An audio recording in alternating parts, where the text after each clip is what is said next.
Monsieur le Président, écoutez, on vous a écouté avec grand intérêt. Vous nous avez fait une litanie de chiffres qui ne représentent pas véritablement la réalité que l'agriculteur peut trouver sur le terrain. Ce qui est sûr, c'est qu'aujourd'hui, c'est un sujet national. Cet été, ça a été l'enjeu de tous les médias. On n'a parlé que de la crise agricole. Nicolas Sarkozy s'est rendu en Puisay. François Hollande a fait 2 ou 3 déplacements sur le sujet de la crise agricole. Et il est à Vesoul. Il est à Vesoul. Alors, vos amis socialistes, vous pourrez leur dire de ma part que ce n'est pas à Vesoul, sur un sommet interministériel sur les questions de la ruralité, où il faut aller. Aujourd'hui, l'agriculture française, elle est prise dans les tenailles, à la fois de l'environnement et du commerce international à Bruxelles. Alors, ils auront beau, justement, montrer que le gouvernement s'intéresse au sujet. Encore faudrait-il que M. Valls prenne ses responsabilités. Je vous informe, vous ne devez peut-être pas le savoir, mais M. Valls a renoncé à inaugurer le salon SPACE, le salon de l'agriculture à Rennes, qui est prévu après-demain, ayant peur des menaces que pouvaient courir sur son déplacement les agriculteurs. Et je pense que cette reculade de M. Valls, refusant justement d'affronter les agriculteurs sur un sujet aussi majeur, non seulement de l'agriculture, mais aussi le développement et l'avenir de nos territoires ruraux. Moi, je voudrais vous dire qu'aujourd'hui, tout se décide à Bruxelles. Lundi dernier, le Conseil européen des ministres de l'Agriculture a décrété une aide de 500 millions d'euros pour l'agriculture européenne. Donc vous divisez 500 millions d'euros par 28 pays. Vous voyez ce qui reste. Dans le même temps, le lendemain, Jean-Claude Juncker annonçait une aide de 4 milliards d'euros pour les migrants. 500 millions pour l'agriculture européenne, 4 milliards pour les migrants. 2 poids, 2 mesures. Alors tout à l'heure, Monsieur le Président, vous avez évoqué votre nouveau modèle pour l'agriculture bourguignonne. Un modèle qu'on peut résumer de manière assez rapide, c'est tout pour les verts et tout pour l'agro-industrie. Ce sont vos mots. Moi, je considère qu'aujourd'hui, il y a un autre modèle, celui que vous refusez en disant que l'agriculture avait changé depuis les années 60.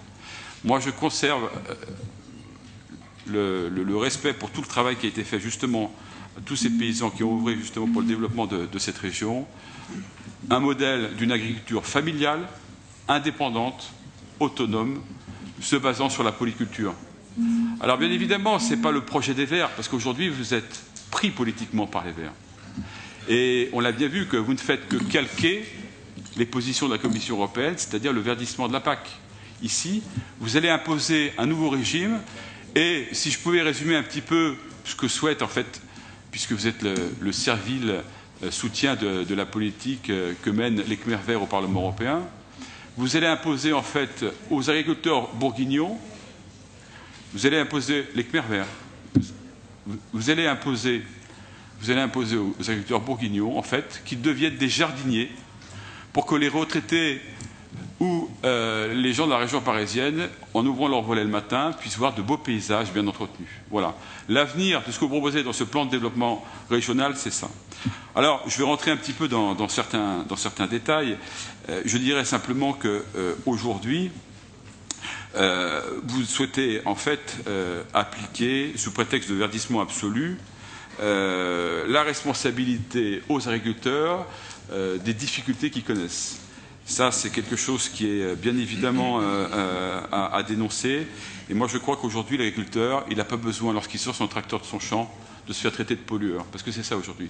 Et le projet de développement rural que vous nous proposez, c'est vraiment la non-reconnaissance de toutes ces forces économiques qui, aujourd'hui, sont les seules à maintenir une activité dans les territoires qui sont oubliés, la France des oubliés, là où les services de l'État ont disparu, là où il n'y a plus de services commerciaux, là où il y a le désert numérique, là où il y a plus de médecins, on l'a vu encore sur la manifestation à Château-Chinon. Aujourd'hui, les forces qui font vivre les territoires, c'est qui? C'est les agriculteurs et les sylviculteurs. Et partout où ils sont présents, il y a encore de l'emploi, il y a encore de la richesse qui peut se maintenir. Le projet que vous me proposez, moi, c'est ce qui m'a fait, je vais employer cette expression, ce qui m'a fait, moi j'ai trouvé que c'était un crachat à la tête des agriculteurs, de vouloir aujourd'hui imposer tous ces délires des Verts concernant les campagnes phytosanitaires et faire encore croire que les agriculteurs sont des pollueurs. Alors, vous, bien évidemment, puisque ça a été le projet du commissaire européen, c'est de nous faire croire que 80% des terres cultivables en Europe devaient être bio. Mais est-ce que vous croyez Est-ce que vous croyez aujourd'hui qu'il y a encore des terres qui peuvent être uniquement en bio? Est-ce que vous-même, vous consommez du vin bio? Moi, je pense que ce projet que vous nous faites, en fait, c'est un copier-coller et que vous êtes tout à fait dans une logique qui est inapplicable ici, en région Bourgogne. Alors, que dire de plus? Moi, je pense que, par exemple, deux choses importantes. La labellisation, les labels. Les labels, c'est un moyen déguisé de protéger notre agriculture. Vous n'en parlez pas. Et moi, je crois qu'il faut mettre en avant justement tout type de label. Et ça, c'est quelque chose d'important. D'autre part, vous ne parlez pas d'irrigation.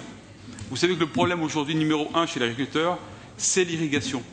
Or, la Bourgogne, elle s'est constituée comment? Elle s'est constituée grâce aux cisterciens qui ont créé les canaux, qui ont créé l'irrigation, qui ont défriché, qui ont permis justement à pouvoir faire en sorte que nos terrains soient irrigués. Et ça, je pense que c'est une vraie demande des agriculteurs qui est complètement absente. Les mesures que vous proposez également, en fait, sont des mesures qui sont orientées vers l'agro-industrie. Alors, est-ce qu'un jour, vous allez aussi favoriser l'implantation de la ferme des 1000 vaches à Saulieu, par exemple? Est-ce que vous allez aujourd'hui, dans ce même schéma, proposer dans quelques mois, lorsque ce sera autorisé partout, la culture des OGM? En fait, vous êtes dans une orientation qui va à l'inverse même de ce qu'attendent nos agriculteurs bourguignons. C'est le modèle allemand, c'est un modèle qui veut imposer cette agriculture ultra-industrielle qui, bien évidemment, après vos éoliennes, salira, bien évidemment, tous les autres coins du territoire qui n'auront pas été malheureusement touchés. Voilà, j'ai essayé un petit peu de synthétiser votre programme. Rien de surprenant. En fait, vous n'avez pas travaillé dessus, vous avez uniquement utilisé ce que vous propose le FEADER. Et je pense qu'aujourd'hui, si vous voulez, les agriculteurs, lorsqu'ils vont être informés des mesures qui vont être faites ici, ça va être la triple peine. Ils se retrouvent aujourd'hui avec une agriculture en crise. Ils se retrouvent aujourd'hui avec un pouvoir politique absent. Et maintenant, on va en plus leur imposer des normes sanitaires, des normes d'économie et une nouvelle orientation de l'agriculture qui va à l'inverse de ce que ces agriculteurs attendent. Merci. Oui. Deux mots quand même, parce que là, j'apprécie pas du tout cette espèce de détachement, de reniement de l'agriculture telle que nous la concevons pour demain, parce que vous nous dites, monsieur le ministre, c'est litanie de chiffres. Attendez, pas litanie de chiffres, c'est des secteurs qui permettront de répondre aux demandes d'un programme, monsieur le ministre, qui a été établi avec le monde agricole. Ce PDR, il est issu du dialogue, il a été validé par le monde agricole. En quoi pouvez-vous vous ériger en porte-parole du monde agricole alors que celui-là a validé ce programme? Deuxième chose, validé ce programme, il a été fait en amont et en aval avec les responsables de l'agriculture, avec la Chambre d'agriculture, avec les syndicats. Enfin, il ne connaît que... Si vous ne croyez pas que vous représentez, vous ici, quelqu'un, vous représentez ici des électeurs, eh bien, eux, ils représentent des agriculteurs.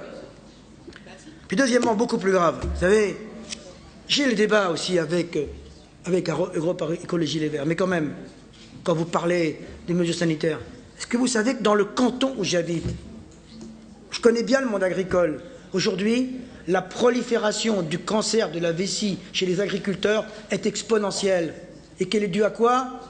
Aux entrants, aux phtalates et autres aujourd'hui. Et que eux-mêmes, les agriculteurs, écoutez le témoignage l'autre jour d'un agriculteur qui a réussi son combat contre Monsanto, eux-mêmes aujourd'hui prennent conscience des dangers. Alors d'un côté, monsieur Ney, c'est totalement contradictoire, il est hors sol. D'un côté, vous dites, je suis contre l'agro-industrie, l'agroalimentaire, et de l'autre côté, je suis pour les intrants à outrance. Je suis pour les intrants à outrance. Donc, il faudra faire un peu de cohérence. Et je ne comprends pas si, vous avez dit ça. Alors, si vous êtes pour une agriculture autonome, familiale et tout, vous êtes une fois de plus dans le passé et pas dans l'avenir. Si vous pensez aujourd'hui qu'un petit agriculteur familial peut acheter un semoir intelligent qui coûte 63 000 €, si vous pensez qu'un agriculteur aujourd'hui peut acheter du matériel, des tracteurs, des moissonneuses-batteuses, avec sa petite exploitation aujourd'hui à 80 ou 50 hectares, vous niez la réalité. L'agriculture demain, elle sera pluriforme. Il y aura l'agriculture de proximité, pour les ceintures vertes autour. Il y aura les circuits courts. Il y aura l'agriculture de moyenne montagne. Puis il y aura l'agriculture, effectivement, qui sera agro-industrielle. Celle qui nous permet à la fois de nourrir le pays et d'exporter aujourd'hui et qui ne détruit rien.